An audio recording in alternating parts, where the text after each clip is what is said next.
Hello,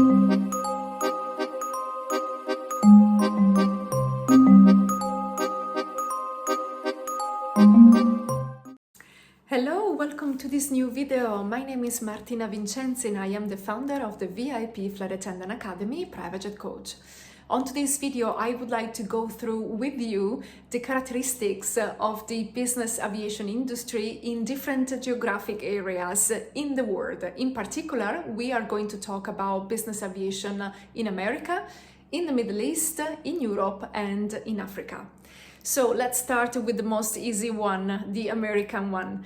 So business aviation was actually born in America, and it's a very big thing in America. Again, it's like the place to be. Landing a job in America, it's very easy and very much well paid. There is no discrimination whatsoever. And you know, when it is very common actually that VIP flight attendants in America are starting to fly on private jets just after maybe 20 or 25 years in the commercial airline. So it's like let's say the common pattern of a career of a cabin crew in America is you know, to spend a long time in the commercial airline and then eventually on the second part of their career land a job in business aviation. As I said, it's a very well paid job. And there are a lot of opportunities over there because the people who can actually afford to fly private jet, or that actually, you know, even think about renting a private jet for their own movement, for their own flights, is a lot of them. So it's actually pretty normal to, you know, to consider a private jet as one of the options for you to move around in the country and also outside the country. So definitely yes. Now we're talking about the Middle East. So business aviation in the Middle East is slightly more recent than in America. So the private jets arrived in the Middle East on a later stage compared to America. However, it is very much well appreciated, and there is like an increasing ratio of people who are enjoying flying private jets. Landing a job in the Middle East, it might be quite difficult, mainly because there are less opportunities. And the reason why there are less opportunities is due to the fact that there are some very specific profiles that they are taken into consideration, mainly of a certain age, female, and also with a specific appearance. So this is the main reason why this is how it works. However, it's a very well-paid job over there as well. Normally, they might also provide, not always, but it is quite common that they provide also accommodation. In this case, the accommodation will be in a compound or in a hotel. So during your rotation in the Middle East, you will have an hotel room or a villa that maybe you share with the other crew members, where you live all together, provided by the company. So this is something that it happens quite often. The rotation in the Middle East are normally quite long, 3 weeks or even 1 month in the Middle East, wherever, and then 3 weeks / 1 month off wherever you are. And the positioning flights from, let's say you are based in Europe and you have a job in the Middle East, the positioning flights back and forth to the Middle East are normally covered by the company. However, I could see in the last probably couple of years that more and more companies are requiring people to be based in the Middle East. So Dubai, Abu Dhabi, Jeddah, so even Saudi Arabia, for example, is quite an interesting place to find a job as a VIP flight attendant.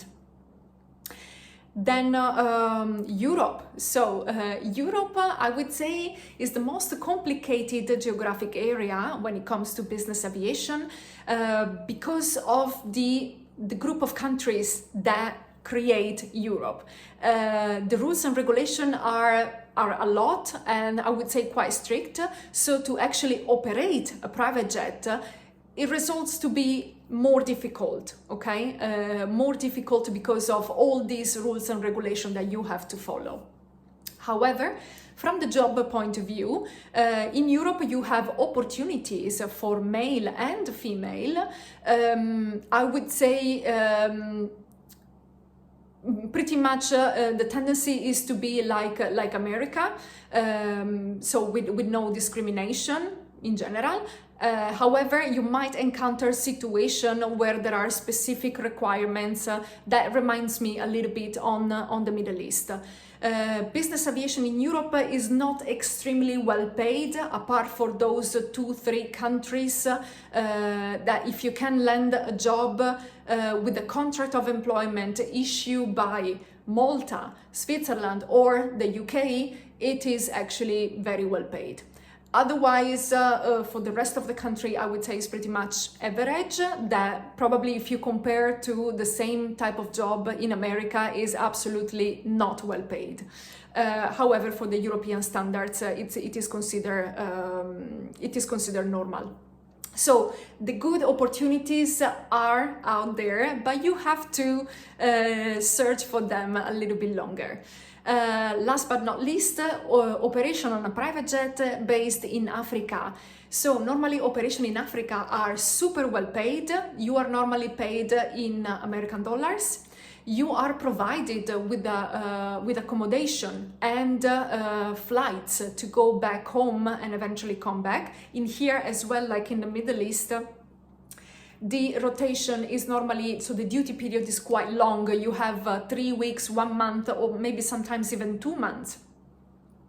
Even 2 months of duty period in Africa, and then 1 month or 3 weeks or whatever free time back to your resident country.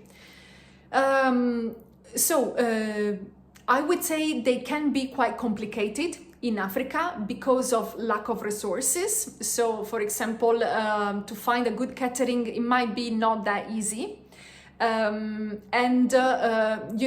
Apart from the lack of resources, probably the main problem is definitely the safety. So in Africa, you are required to fly into countries that maybe they are going through a war, for example, or countries with some political disorders that can create a situation in which you are, like, your life can be in danger, because if you're flying in a war country, it's definitely not really the best of the situations. So this is the reason why they are very much well paid.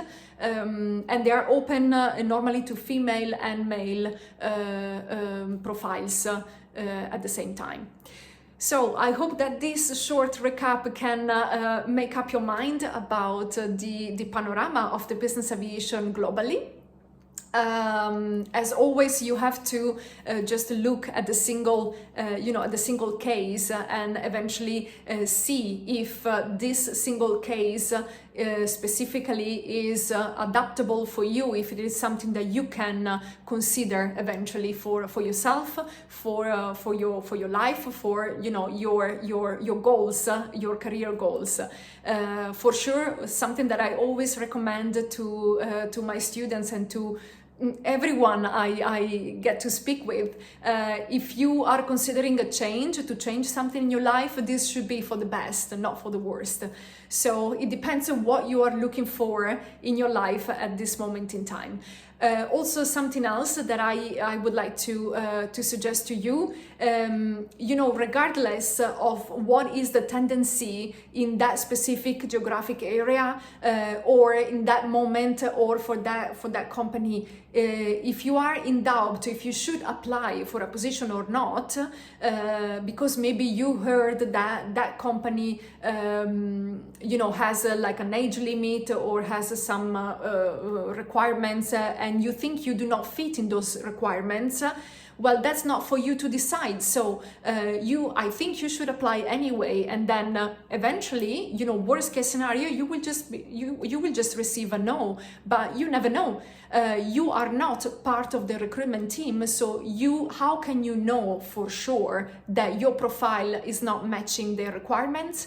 Of course you cannot. So if you are interested in that position, if you think that your life will be nicer having that job and living living your life in that specific geographic area, well, go for it. As I say, worst case scenario, they're just gonna say no to you, no thank you, and then you had your answer.